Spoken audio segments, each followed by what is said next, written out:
J'ai oublié parce que je ne veux pas que ça fasse beaucoup de minutes. Bon. Donc, il y avait des copines qui s'aimaient bien. Et il y a une copine qui est bien placée, qui a un bon boulot, qui a sa maison et tout. Elle a sa copine aussi. Bon, elle aussi, elle a sa maison, mais elle est plus que sa copine. Les deux, ils sont ensemble. Et un jour, celle qui est bien placée là, c'est pas parce qu'elle déteste sa copine, hein. Elle aime sa copine, mais elle a remarqué, parce que c'est une personne aigrie. Donc, elle a découvert ça. Les détails là, je vais vous épargner ça. Donc, le comportement, les paroles de la personne a fait que sa copine a su qu'elle est aigrie, elle est jalouse. Donc, elle a mis fin à leur relation. Et elle a bien fait.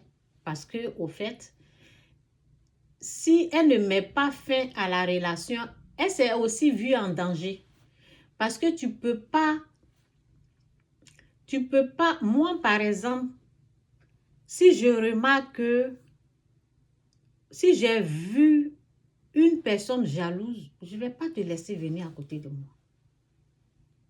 Au début, tout allait bien, la personne ne connaissait pas bien le caractère. Je ne dis pas que l'autre n'était pas jalouse, hein, mais il y a des limites, quoi. C'est pour rien du tout comme ça, vous voyez un peu, non? Pour rien du tout comme ça, tu vas montrer les grès, tu vas... Non. Donc,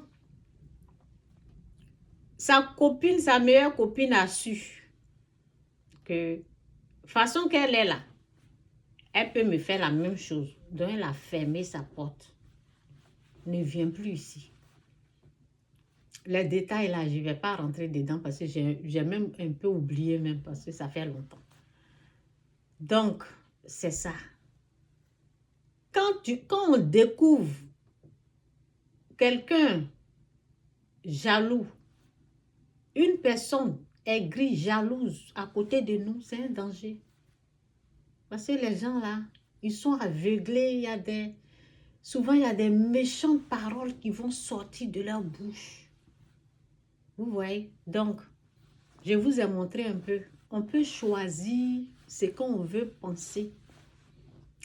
La jalousie, on peut rejeter la jalousie. Oui, oui, oui, oui, oui, oui, oui, oui. Vous pouvez rejeter la jalousie. Vous pouvez dire non. L'oiseau s'envole. Attendez, je vais écrire même. C'est un truc que les gens, souvent, ils parlent de ça, mais je ne sais pas si c'est... Je vais mettre... Oui, attendez, je vais mettre... définition.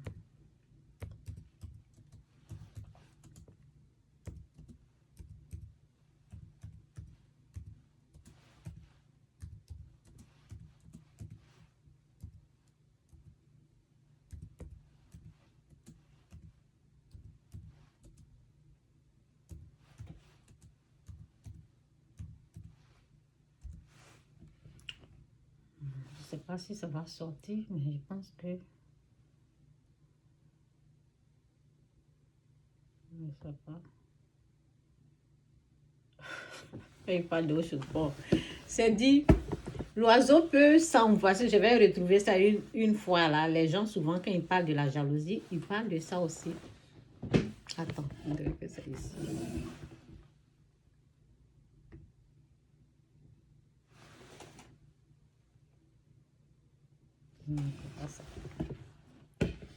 Ça, l'oiseau peut s'envoler sur ta tête. Ça veut dire les pensées impures. Les pensées négatives, les pensées de jalousie, les pensées impures, ça peut venir, ça peut venir. L'ennemi peut amener. Mais toi, il ne faut pas accepter. Il ne faut pas prendre. Vous savez quoi? Je vous ai parlé, ça fait plusieurs fois que je parle de ça. Il y a des gens là qui vont dire, ce sont des pensées impures que ces gens les ont pris. Son mari là, c'est pour moi. ce sont des pensées sataniques. C'est ce que je devais avoir. Les enfants, ça veut dire les enfants métis. Moi, j'ai un mari blanc. Les enfants métis, c'est son mari là que je veux. Non, pas que je veux, mais c'était ton mari, elle a volé. Ce sont des idées sataniques. Ça va planer sur la tête, ça va venir, des pensées impures. Et les gens là prennent ça. Ils disent, ah oui, c'est moi, je devais avoir ça. Oui, c'est moi, je devais avoir les enfants métis, oui. C'était mon mari qu'elle a pris. Elle a volé dans la sorcellerie, elle a volé. Vous voyez, les pensées impures. Quand tu prends là, ça devient pour toi une réalité. Et puis tu te tortures avec ça. Et comme tu as pris ça là, tu vas attaquer. Tu vas attaquer. Parce que tu as pris ça comme si tu prends là, ça va devenir pour toi comme une vérité. Alors que ce n'est pas la vérité. Donc c'est ça. Les pensées impures, les pensées satanées, l'oiseau peut passer, il s'envole, il est là, il emmène. Toi, ne prends pas ce qu'il a amené. Résiste à ça. C'est ça on dit résister à la jalousie.